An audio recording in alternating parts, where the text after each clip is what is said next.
I was barred from my mother's coffin and exiled from her while reading by my stepfather's clique, and I uncovered a lethal clinic scheme, turning grief into evidence, exposing murder, and rebuilding her legacy in justice.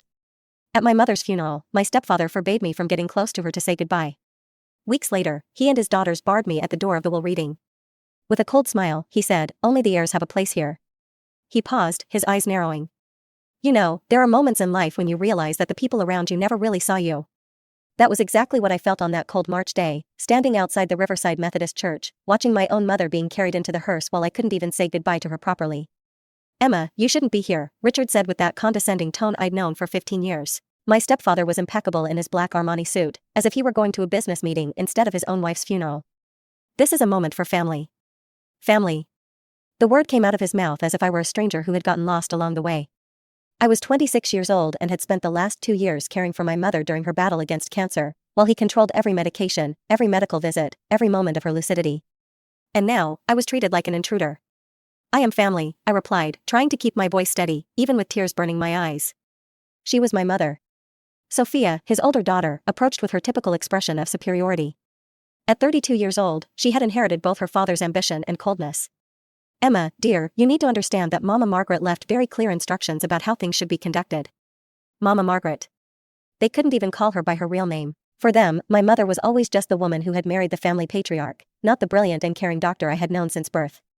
The funeral was an elaborate performance.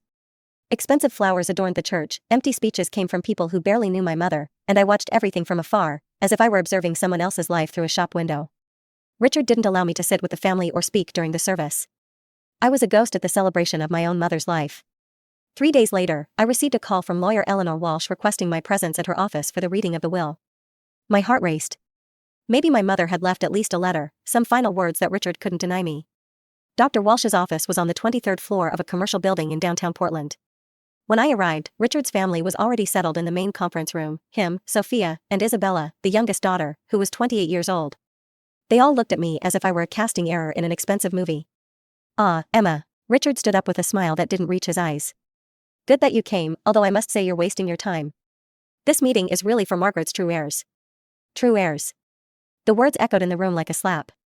I took a deep breath and walked to the table, taking from my purse a sealed envelope that my mother had given me 3 weeks before her death, with specific instructions to deliver it to the lawyer only at this moment. "Dr. Walsh," I said, extending the envelope. "My mother asked me to deliver this to you today." The lawyer took the envelope with curiosity, examined the seal and my mother's familiar handwriting. For a moment, something changed in her expression, a flash of recognition, perhaps even relief. "Interesting," she murmured, carefully opening the envelope. "Very interesting indeed." The silence in the room became heavy. Richard frowned, clearly uncomfortable with this variable he hadn't considered. Sophia and Isabella exchanged confused looks. And me? I just waited, with my heart beating so loudly I was sure everyone could hear it. I grew up knowing something was wrong in our family, but it took me years to understand exactly what. My biological father, David, had died in a car accident when I was 11 years old. He was a gentleman, a civil engineer who worked on sustainable infrastructure projects. I remember him teaching me about the stars in the backyard of our old house, explaining how bridges were built to last generations. 6 months after his death, Richard appeared in my mother's life like a savior. He was a doctor, a partner in the clinic where she worked, a widower with 2 daughters. He seemed too perfect to be true, and I was right to be suspicious. The marriage happened quickly, almost indecently fast, considering we had barely finished mourning.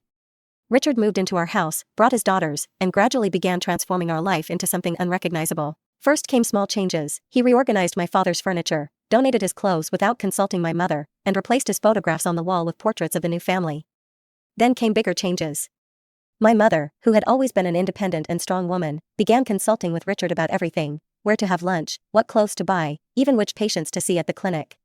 He had a subtle but constant way of undermining her confidence, always with a charming smile and apparently caring words. "Margaret, dear, are you sure that's the best approach?" he would say when she made some medical decision. "Maybe we should think of more prudent alternatives." Over time, I realized that prudent always meant profitable. Richard transformed my mother's medical practice, which had always prioritized care over profit, into a money-making machine. Unnecessary procedures, exaggerated diagnoses, and prolonged treatments drained patients' insurance. My mother resisted at first, but he was persistent, manipulative, always presenting arguments that seemed logical on the surface. His daughters followed their father's example. Sophia graduated in hospital administration and took over the clinic's financial management. Isabella graduated in psychology and worked as a wellness consultant, a position created specifically for her, which basically involved convincing anxious patients to undergo more exams and consultations. I was treated like a stranger in my own house. In family meetings, my opinions were ignored or ridiculed. When I questioned certain clinic practices, Richard would smile condescendingly and say, "Emma, dear, you're too young to understand the complexities of modern medicine." During my mother's illness, Richard's control intensified. He monitored every medication, decided which doctors she could consult, and controlled her medical information. I begged him to consider alternative treatments and different specialists, but he always had a convincing excuse to keep everything under his direct control. "Trust me, Emma," he would say with that smile I had learned to hate. "I know what's best for Margaret. After all, I'm her husband and her medical colleague." 3 weeks before her death, my mother had one of her rare moments of lucidity. Richard had left for an emergency consultation, something that conveniently happened whenever she showed signs of improvement. It was a rainy Tuesday in February, and I was beside her bed in the master bedroom, helping her take the pain medication Richard had prescribed. "Emma," she whispered, her voice weak but determined, "I need to tell you something important." Her eyes, which had been glazed for weeks due to medications, were surprisingly clear at that moment. She struggled to sit up in bed, and I helped her, noticing how her bones felt fragile under her skin. "Mom, you should rest," I said. But she shook her head with an urgency I hadn't seen in months. "There's no time for rest, dear. Listen carefully." She took my hand with surprising strength. "Richard isn't who you think he is. Neither are his daughters. I discovered things, terrible things." My heart raced.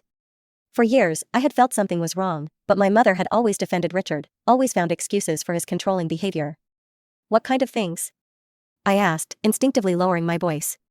She looked at the door as if expecting Richard to appear at any moment. Then, with trembling movements, she took a small golden key from under the pillow. "This key opens a safe in his office at the clinic," she said. "Lower left drawer of the desk, behind the medical files. But you need to go at night when there's no one there." She pressed the key into my palm. "Inside the safe, there's a brown envelope. Take everything that's there, Emma, everything." "Mom, this is risky. If Richard finds out, he's already done everything he could do to me," she interrupted with deep sadness. "But you still have a life ahead of you. You need to protect yourself." She quickly explained how to disable the clinic's alarm system. Apparently, she knew the code because Richard had used his birth date, typical of his arrogance. She gave me instructions about where the security cameras were and how to avoid them. "And Emma," she said, holding my face with her cold hands, "there's another lawyer, Catherine, at Morrison and Associates' office. Look for her if something happens to me. She has important documents." 2 days later, on a Thursday at midnight, I found myself crouched behind the Riverside Medical Clinic, wearing dark clothes and trying to control my nerves. The medical complex was modern, all glass and steel, intimidating even in the dark. I used the key my mother had given me for the back entrance. Apparently, she still had full access to the facilities. Richard's office was on the second floor, overlooking the parking lot. It was exactly as I expected: expensive furniture, framed diplomas covering an entire wall, photographs of him with local politicians and other prominent doctors. Even in the darkness, the environment radiated power and influence. I found the drawer my mother had described, but I wasn't prepared for what I would find there. The safe was small, the size of a shoebox, but it was full of documents, photographs, and digital files. My hands trembled as I transferred everything to a bag. There were contracts I didn't understand at the time, correspondence between Richard and people I didn't know, and something that made my stomach turn: a series of photographs of my mother in various stages of deterioration during her illness, with medical notes in Richard's handwriting. The notes were cold and clinical, as if she were a study object instead of his wife.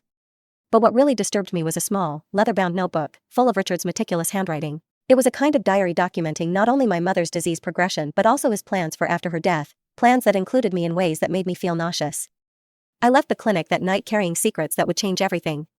But I still had no idea of the extent of the betrayal I was about to discover. My mother's letter was at the bottom of the brown envelope, written in her familiar but trembling handwriting. I read it alone in my apartment at 3 in the morning, with a cup of tea cooling beside me and tears blurring my vision. "My dear Emma," it began, "if you're reading this, it means my suspicions were confirmed, and I couldn't get out of the situation in time. Forgive me for not telling you before, but I needed to protect you while I gathered enough evidence." She continued, explaining how she had discovered Richard's true intentions by chance. A few months before her diagnosis, she had unexpectedly returned home and overheard a phone conversation between him and a man named Marcus, who was apparently a private investigator. "They were discussing you, Emma," she wrote. "Richard was paying this man to investigate your personal life, your relationships, your finances. When I questioned him, he said it was to protect the family, but I knew there was something more sinister." The letter revealed that Richard had orchestrated the entire relationship with my mother from the beginning. He knew about the substantial life insurance policy my father had left. He knew about the family savings and about my mother's participation in the clinic. The marriage wasn't love at first sight, it was a carefully planned business acquisition.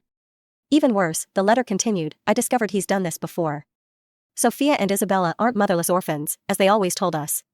His first wife, Linda, died under suspicious circumstances 8 years ago. Apparently, she had also discovered some of his questionable activities at the previous clinic where he worked. My mother had secretly hired her own investigator and discovered a disturbing pattern. Richard had a history of marrying professionally successful women, gradually taking control of their finances and medical practices, and then they disappeared from his life one way or another. He increased my pain medication without medical necessity, the letter revealed. I'm sure he's trying to accelerate my deterioration. The medications leave me confused most of the time, but I can think clearly when I skip them. That's why I write this letter in moments when I pretend to take the pills. The most shocking part of the letter was about me. My mother had discovered that Richard had specific plans for after her death. He intended to convince me to move to the main house for economic reasons, then gradually isolate me from friends and professional contacts, as he had done with her. He sees you as a piece on his board, Emma, she wrote. You're young, intelligent, and through me, you have legal rights over part of the clinic. He wants to control you the same way he controlled me. But my mother hadn't been passive during her discovery. The letter explained that she had taken measures to protect me, measures that Richard would never imagine she was capable of executing in her supposedly debilitated state. Look for Catherine at Morrison and Associates' office, she wrote. She's the sister of Richard's first wife and is aware of the entire situation. Together, we prepared legal documents that will ensure Richard can never do to you what he did to me. Additionally, my mother had secretly transferred most of her assets to a trust in my name, using a law firm different from the one Richard knew. Eleanor Walsh, whom he had chosen to be the family lawyer, knew nothing about my mother's true plans. The envelope I asked you to deliver to Dr. Walsh contains instructions for her to contact Catherine immediately, my mother wrote. There's a second will, Emma, a will that reveals everything. 20 minutes after delivering the envelope to Dr. Walsh, a second lawyer entered the conference room. Catherine was an imposing woman in her 50s, with perfectly arranged gray hair and a leather briefcase that seemed to contain the weight of the world. Richard's expression instantly changed from arrogant competence to genuine confusion. I apologize for the intrusion, Catherine said with a firm voice, but I need to be present for the reading of Margaret's true will. True will?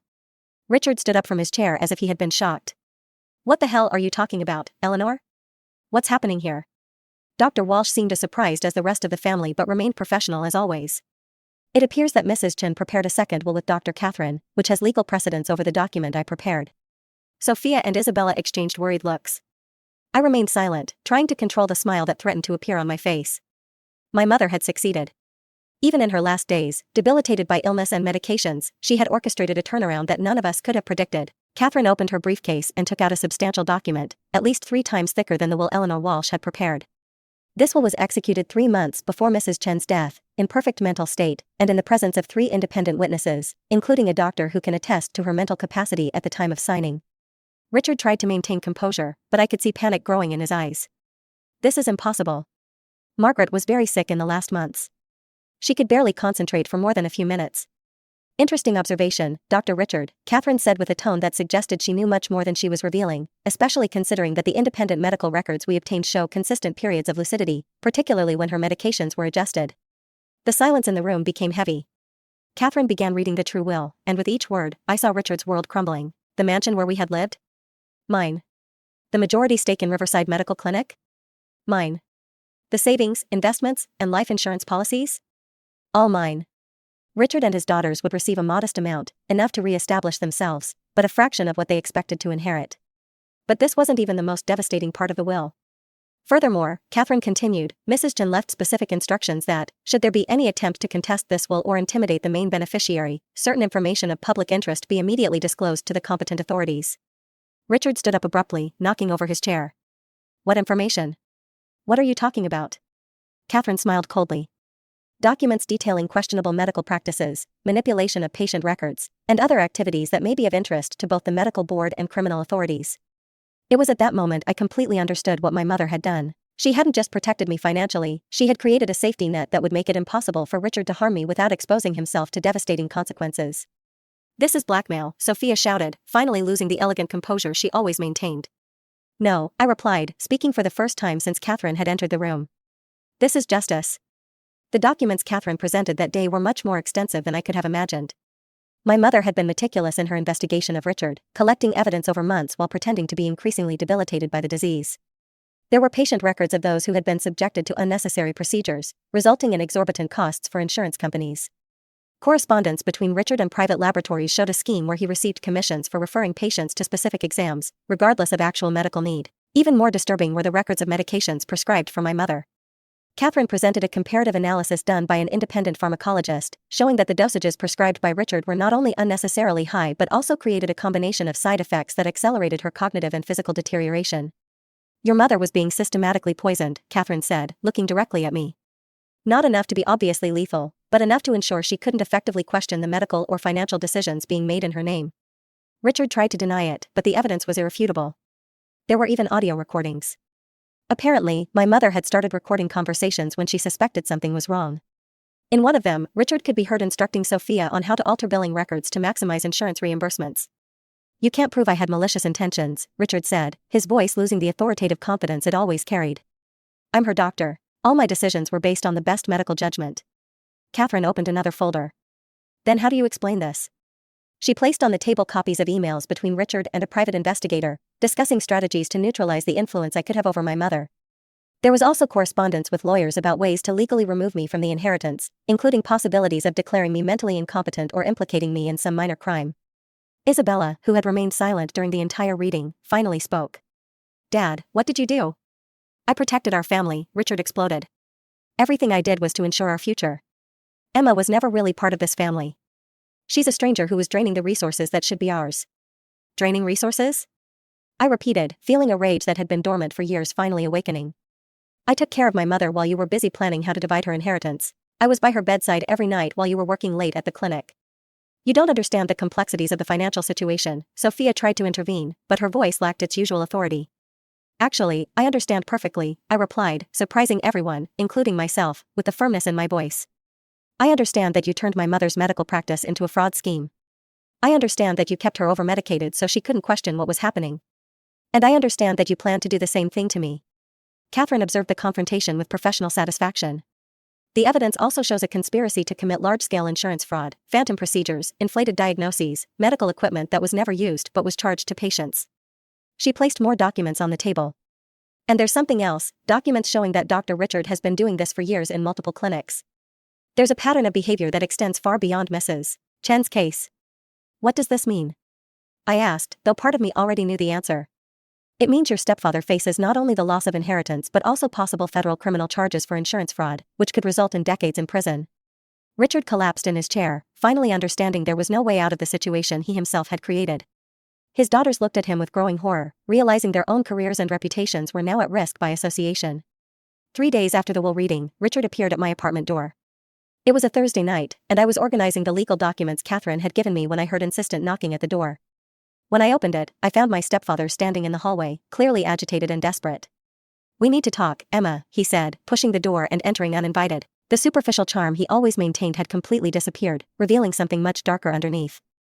You need to leave, Richard, I replied, keeping the door open. We have nothing to talk about. You have no idea what you're doing, he said, walking to the center of my living room as if he owned the place. You think you can destroy me with those fake documents? You think you can take everything I built over decades? Fake? The word echoed in the room, but I didn't let myself be intimidated as I used to. The documents are real, Richard. The recordings are real. The medical records are real, and you know it. He turned to me with an expression I'd never seen before, pure rage without the mask of civility he always wore. Your mother was a sick and paranoid woman. She invented these stories because she couldn't accept that she needed intensive medical care. Intensive medical care? I repeated, feeling my own anger grow. You were systematically poisoning her. We have the pharmacological analyses to prove it. I was treating her, he shouted, and for the first time in 15 years, I saw Richard completely out of control. Everything I did was to help her have a dignified and painless death. Lie, I said simply. You were slowly killing her so you could control everything without interference. And now that your plans failed, you came here to try to intimidate me. Richard approached me, and I instinctively stepped back. There was something predatory in his movements, something that made me realize he was much more dangerous than I had imagined. You're a naive and stupid girl, he said in a low, threatening voice. You think you can play with people like me? You think your dead mommy can protect you forever? Leave, I said, trying to keep my voice steady while my hand moved discreetly toward the phone. Leave now, or I'll call the police. Call the police, he laughed bitterly. Let's see what they think when they find out about your own questionable activities. You think I don't know about your college debts, about the jobs you lost, about the failed relationships? It was typical of him, always trying to turn the situation around, always looking for vulnerabilities to exploit. But this time, his tactics didn't work as expected. "Richard," I said calmly, "you're talking to someone who now possesses complete records of all your crimes. If anything happens to me, those documents go directly to the FBI, the state medical board, and the press." My mother wasn't stupid. She knew exactly who she was dealing with. For the first time, I saw real fear in his eyes. "You don't understand the consequences of what you're doing. There are people involved in this who are much more dangerous than me." "What people?" I asked, genuinely curious now. Richard hesitated, realizing he had revealed more than he intended. "The scheme wasn't just mine. There are other doctors, hospital administrators, insurance companies. You're messing with a system much bigger than you imagine." "Then maybe it's time for the whole system to come down," I replied, surprising myself with my own courage. He looked at me with a mixture of contempt and something that could have been reluctant respect. "You really are Margaret's daughter," he murmured, stubborn and idealistic to the end. "Leave, Richard. Now." He walked to the door but stopped at the threshold. "This isn't over, Emma. You may have won this battle, but the war is far from over." After he left, I leaned against the closed door, trembling, not from fear, but from adrenaline. For the first time in my life, I had faced Richard on equal terms and had won. But his words about other people worried me. If the scheme really extended beyond my family's clinic, I could be dealing with something much bigger and more dangerous than I had imagined. The next morning, I called Catherine and told her about Richard's visit. She listened in silence, taking notes, and then said something that completely changed my perspective on the situation. "Emma, your mother knew about the other people involved. In fact, it was part of the reason she was so careful in documenting everything. She wasn't just protecting you, she was building a case that could bring down an entire network of medical corruption." Catherine explained that my mother had discovered that Richard was part of a much broader scheme involving at least 6 clinics in the Portland region, 2 insurance companies, and a diagnostic laboratory. The scheme worked in a coordinated manner. Doctors would prescribe unnecessary exams, the laboratory would execute them at inflated prices, and the insurance companies approved reimbursements in exchange for hidden commissions. "Dr. Marcus, your mother's partner at the clinic, was at the center of it all," Catherine revealed. "He was the one who originally recruited Richard. They chose doctors with significant debts or other financial vulnerabilities and gradually co-opted them into the scheme." Dr. Marcus. I remembered him from the few times I had visited the clinic, a corpulent man with a gray mustache, always talking about operational efficiency and resource maximization. My mother never seemed comfortable around him, but I had attributed this to personality differences. "Your mother began to suspect when she noticed discrepancies in some elderly patients' records," Catherine continued. "Procedures that were billed but never performed, diagnoses that didn't correspond to the symptoms presented. She began investigating discreetly and discovered that Richard was actively participating in the scheme. That's why she was poisoned." "She had discovered everything," I said, the pieces finally falling into place. "Exactly. And there's more. Your mother wasn't the first to discover the scheme. Dr. Marcus had to deal with other doctors who became problematic over the years. Some were simply fired and threatened with defamation lawsuits if they spoke. Others what? Others had accidents or developed sudden medical conditions that forced them into early retirement. Your mother believed that Richard had learned his slow poisoning techniques from Dr. Marcus." My blood ran cold. "How many people did they kill?" "We don't know for certain, but your mother identified at least 3 suspicious cases in the last 5 years. Doctors who questioned certain practices and then died or became incapacitated in ways that seemed natural but had questionable elements." Catherine opened a file and showed me photographs and medical documents. Dr. Jennifer, a cardiologist who began questioning the abnormally high number of cardiac procedures being performed on patients who didn't need them, died of a heart attack at 42 years old, with no family history of heart problems. Dr. Robert, coincidentally a distant cousin of mine, an oncologist who discovered that patients were being subjected to unnecessary chemotherapy, developed an aggressive brain cancer and died in 6 months. Dr. Sarah, a pulmonologist who questioned unnecessary respiratory procedures, died in a car accident when her brakes failed. All of them had begun asking inconvenient questions about the clinic network's practices, Catherine concluded, and all died before they could present their findings to authorities. I was beginning to understand the magnitude of what my mother had discovered and why she had been so careful in her investigations. It wasn't just about financial fraud, it was a scheme that killed people who became threats and killed patients through unnecessary and dangerous treatments. It was Isabella who tried to kill me. 2 weeks after the conversation with Catherine about the extent of the criminal scheme, I was working late at the clinic, now technically my property, trying to organize medical records and identify all patients who had been harmed. It was a monumental and emotionally devastating task, discovering case after case of people who had suffered unnecessarily. It was almost 11 at night when I heard footsteps in the hallway. I assumed it was the night security guard making his rounds, but the footsteps stopped in front of the office door where I was working. The handle turned slowly. "Emma." Isabella entered the room, carrying a medical bag and wearing scrubs as if she had come straight from a shift. "Good to find you here. We need to talk." There was something different about her, a strange calm that made me immediately alert. Isabella had always been the more volatile of the two sisters, prone to emotional and dramatic outbursts. This serenity wasn't natural. "Isabella, it's almost 11 at night. What are you doing here?" "I came to get some of Dad's things before you changed everything," she said, closing the door behind her and turning the key. The sound of the lock clicking echoed in the room like a gunshot. "Why did you lock the door?" I asked, trying to keep my voice calm while my mind began calculating distances to the phone, to the door, to anything I could use as a weapon. "Because we don't want to be interrupted," she said, opening the medical bag and taking out a syringe. "You've caused a lot of problems, Emma. You destroyed our family, our reputation, our future, and now you're going to pay for it." "Isabella, stop this. You don't want to do this." "Of course I do," she said, slowly approaching. "You were always a problem, always questioning, always judging, always thinking you were better than us. Mama Margaret was weak. But you're dangerous." I backed away, going around the table to keep distance between us. "Your father killed my mother. You defrauded insurance and hurt innocent patients. I'm not the villain in this story. Dad did what was necessary to protect the family's interests," she shouted, losing her cold composure. "And you destroyed everything for revenge." "It wasn't revenge. It was justice." Isabella lunged at me with the syringe, but I managed to jump to the side, knocking over a chair between us. The liquid in the syringe was clear, probably something that would look like an accidental overdose or heart attack. "Do you know what's in this syringe?" she said, circling the table like a predator. "Insulin. An overdose will look perfectly natural in someone with your history of stress and poor eating. You'll have a hypoglycemic crisis and die before anyone finds you.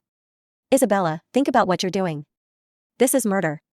You're a psychologist. You dedicate yourself to helping people." "I dedicate myself to protecting my family," she roared. "And you're not family." She attacked again, and this time she almost managed to grab me. We fought around the table, knocking over papers and equipment. Isabella was bigger than me, but I had the advantage of adrenaline and desperation. During the struggle, I managed to grab a heavy letter opener from the table and hit her wrist, making her drop the syringe. The glass shattered on the floor, spreading insulin everywhere. "You little bitch," she screamed, lunging at me with open hands, clearly intending to strangle me. That's when the self-defense training my biological father had taught me in childhood finally proved useful. I managed to use her momentum against her, knocking her to the floor and immobilizing her arm behind her back. "Help!" I shouted as loud as I could. "Help!" The security guard arrived in minutes, followed by the police. Isabella tried to claim that I had attacked her first, but the security cameras told a different story. And when the police analyzed the contents of the broken syringe, they found a lethal dose of insulin, enough to kill a horse. The trial was a media spectacle. For 3 months, the sordid details of the medical scheme dominated local and national headlines. Richard, Dr. Marcus, and 6 other people were indicted on multiple federal charges: conspiracy to commit fraud, manslaughter, poisoning, and attempted murder. The evidence my mother had collected proved devastating. Besides the financial documents and audio recordings, investigators found detailed digital records of the entire scheme on the clinic's computers.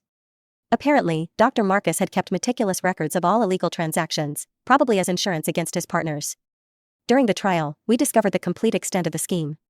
Over 8 years, the clinic network had defrauded more than $15 million from insurance companies.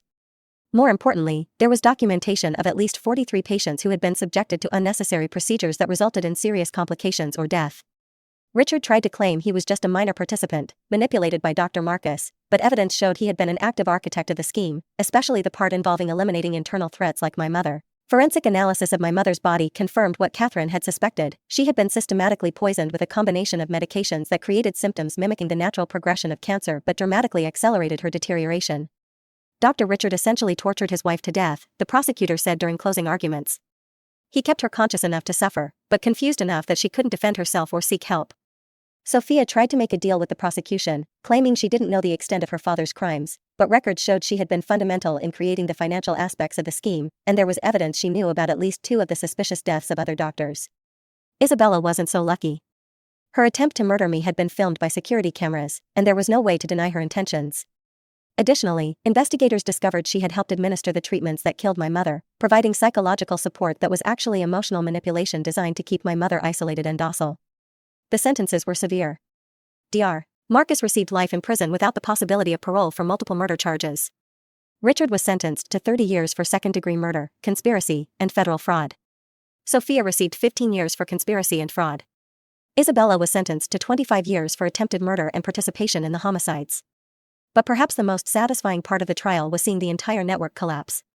The other clinics were shut down, dozens of medical professionals lost their licenses, and the insurance companies involved faced their own federal investigations. Throughout the process, I was protected by a witness protection program, but I never felt truly safe until I heard the final verdict. When the judge read the sentences, I felt as if a weight I had been carrying for years had finally been removed from my shoulders. Rebuilding something that was built on lies and corruption is harder than demolishing and starting from scratch. In the months following the trial, I found myself owning a medical clinic with a completely ruined reputation, traumatized employees, and patients who had lost all trust in the institution. My first decision was to temporarily close Riverside Medical Clinic for a complete restructuring.